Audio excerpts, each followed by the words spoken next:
Today on Saints Net, we're talking to James Gray after the Saints have moved through to the FA Cup proper for the second time in 3 years with a 2-1 win over fellow National League South strugglers Weston Mare.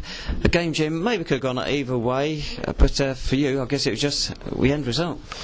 Yeah, days like today, it's all about the end result. It's all about getting through and being in the hat for the draw for the next round, and we managed to do that. I thought we were good value for it, if I'm honest. I think we deserved to win that game. If you take the whole game on 90 minutes, I felt the better side. We had to weather a few spells from them because they're a good passing side and they had spells of possession, but I thought our game management was good today. And I thought it's another step closer to where we need to be. I think it was an improved performance, even probably from last week. I thought we kept the ball really well first half and created a couple of very, very good openings, and I felt a little bit aggrieved at half time that we were only one to the good, and I knew that the next goal would be one of the like I say, a game changer. Didn't deal with that very well. We've conceded a sloppy goal again there, which we'll look at and we'll try and put right. But the lads shown good character and good character to come back in, like I say, in the last 10 minutes and weather everything they threw at us, and we managed the game out really well.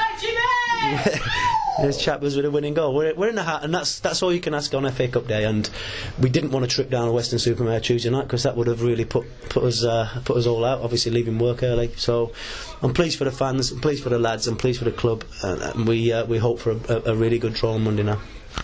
Weston started the game brightly, but Gus Sale and Louis Fiofanis could have put us ahead. Both squandered good chances. Then right on half-time, former City defender Clayton Fortunes hesitated on the ball, allowed Louis to get it off him and put it across for Graham Montgomery to get his first goal. Great time to get a goal. Yeah, just before half time. I'm not sure if he hesitated or what. I think he's running towards his own goal, and Theo worked tirelessly today up there. A lot of the time he was up there on his own, and he harassed the centre half into a mistake and squared the ball brilliant for Monty to stick the ball in the back of the net, and he opens his account for us. And today we've got two different scores on the score sheet to what we've had all season, so that's pleasing. I think we could have got a few more, and would probably value to probably get maybe 2 or 3 goals today, 3 or 4 goals, sorry, but wasn't to be. But like I say, the performance was good. It's a good lift for the boys and a good pick me up, and I've given them the night off training now, first session this week. They can have a rest up. We'll come in Thursday, work hard, and now we set about trying to put performances like that into our league form and try and climb away from the bottom 3, which we're in at the minute. But is it a false position? The table never lies. We are where we're meant to be, but we need to start climbing that table. With performances like that, the lads will take heart. The management will also as well, and yeah, I'm just pleased. I'm really pleased now. We can go and have a beer and relax and take the pressure off a little bit. You're getting ahead of me, Jim. I'm still talking about this game. 56 minutes, a little mix-up after a lovely through ball. Then Ben Whiffy equalised for them, and for 5 or 10 minutes they really did have a bit between their teeth before we came good again. Yeah, we had a real flat moment in the game. I think the goal, like I said, I wasn't too pleased the way we gave it away. I think the guys run from the back and took out 2 of our midfielders with a surging run, and then it's a straight ball through.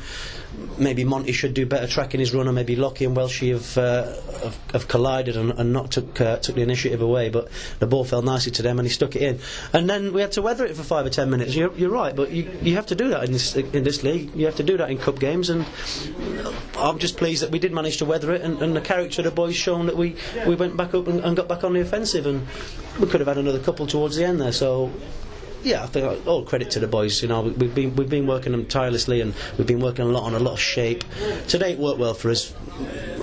We dob our caps and we move on. We move on to Havant and Waterloo next Saturday. Now we'll have a good drink, and that's where our focus is. Lee Chappell would put it mildly, as a chirpy figure. So you had to give him a piggyback off the pitch. He looked quite happy at the end. Yeah, the lads are buzzing in the dressing room. You know, it's not. These lads have all been at professional clubs. They've all been in and around sort of first teams, and our squad today was very strong, and they are very, very happy to be in the first round of the FA Cup. And like I said last week, who knows what the draw could be? I don't know the results. There's obviously still a few non-league sides left in there. We could get a crappy away day down somewhere where there's going to be 2,500 fans there, or we could be at Portsmouth away, we could be at Sheffield United away, we could be live on BT Sport. You just never know, and that's the beauty of this FA Cup, and that's why the competition is so vital for clubs of our ilk. You know, St Albans City, it's the lifeblood really. We've earned another 12.5 grand in the bank account for the hierarchy. It's just a good day to be involved, and the fans were here in numbers. I don't know the attendance, but there was plenty of them. Give them a little bit more to be excited about today, which is good, but I'd still like to hear a bit more noise from them. They're a bit, at one stage today it was really flat and quiet. That's when we're up against it, that's when we need them to be singing and banging their drums and doing whatever they need to do to lift the players on the pitch, because I try to do it from the sides, but the supporters need to get involved a little bit more for me. But they were here today, and we've given them something to shout about, and we've given them, hopefully, a brilliant day out in the next round. We see what happens, but they deserve it. That's what we do it for. 829 was the attendance day. Of course, last time we got through to the first round 2 years ago, 3,500 down there. Fantastic day. The score maybe didn't quite go our way, but those are the sort of days as a manager and a club and a player you look for. Yeah, well, I think we was unfortunate last time that we ran out of steam, but I think we're in a far better position this time round, where we're, for me, a stronger squad, a more experienced squad, a more organised squad, and I don't want it to be one of these where we get a draw and we go, and even if it is Sheffield United away, if it is Portsmouth, if it is Enfield or Cheshire, I don't want it to end. I want us to get through the next round. I want to try and get to the third round. Let's get a real big payday. You know, it's one of them, and if you get a little bit of momentum in the FA Cup, things can go your way. Today things went our way a little bit. We rode our luck at times, but we worked our socks off and we managed to get through. And I'm just pleased. It's a real good feeling to get a good win down at Clarence Park, and we're in the hat. We're in the hat for the next round. Debutant at right back today, Ben Nunn, the third former Bournemouth player in the squad. Yeah, I did say to the boys beforehand, the Bournemouth fellas, that obviously not to freeze on a big occasion like this, because obviously playing in front of a big crowd, they're not probably used to that, and we got a little chuckle in the team talk. But I thought Nunny was outstanding. I just fancied freshening it up a little bit, and I think his experience out there was brilliant for us, and he kept the ball well, made good runs and defended really well. But for me, there was a lot of standout performances today. Combs obviously won the man of the match. A lot of the boys worked their socks off, but I thought Kevin Kranz was unfortunate not to get man of the match today. I thought we deployed him in a position where we wanted him centrally. We wanted his energy and his pace, and I thought he had a real good game today, and I'm pleased for that, because sometimes he's a little bit of a confidence player, and that will have done him the world of good, and I'm pleased for Kevin. And I thought, in my opinion, although I'm not going to take it away from Combs, but in my opinion I thought KK should maybe have won it. And I think there's 2 bottles of champagne in there now. Theo's got a player of the month, and Combs has got the, probably it'd be nice if they shared a little bit with KK. That's all I'm saying.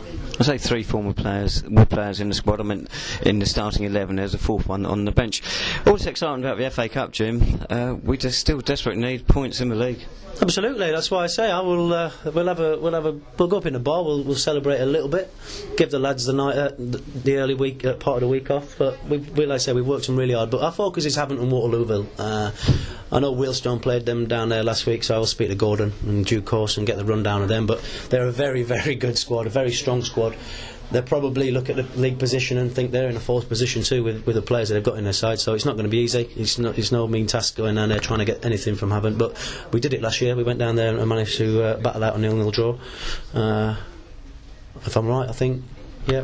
It wasn't the most exciting game I've ever seen, Jim. No, I don't think it. No, but when you're scrapping down there, it's not going to be. I don't think they're going to be as expansive and as open as they probably like to play, because they need points on the board too. But that's us. We've got a good run of fixtures coming up. We've got the FA Trophy starting soon. We've got an FA Cup tie to look forward to as well. But our bread and butter is the league, and if we can get climbing 2 or 3 back-to-back wins, will really push us up the table, because it is tight down there, and then we'll look a lot rosier. But all eyes on the television Monday night now. Get a good draw. I just hope we get the big one of the big ones for the fans to have a great day out, and that would be nice. And like I say, we'll set about trying to get through that round as well. Well, this trip to Havant, so far away from home in the league this season, we've got just 2 goals, but 10 shots on target, Dave. That's a bit more encouraging, no? Massively more encouraging, and it is the shots on target that we've been working on in training. Like I said, we've worked on a bit of shape, but I think I've had stats sent by yourself and the lad that comes down and does videos week in, week out, and the shots off target column has way outnumbered the shots on target. So we've been working on it, and today, yeah, like I say, I thought we could have been a little bit more handsome. We could have been maybe 3-4 if we'd have took our chances, but keeper's made a couple of good saves. We've missed a couple of times, but everything about today was more pleasing, and it was more pleasing last week. Maybe we can get a little bit of momentum going forward now and keep going, try and get on unbeaten run. And like I say, we need to pick up points, so we look forward to having Waterloo next week. Lovely, thanks so much, Jim. Attention now turns to the television, of course, see who we've got in the next round of the FA Cup. But before that, next Saturday, way to Havant and Waterlooville, 31st of October, kick-off at Wesley Park, National League South is at 3 p.m.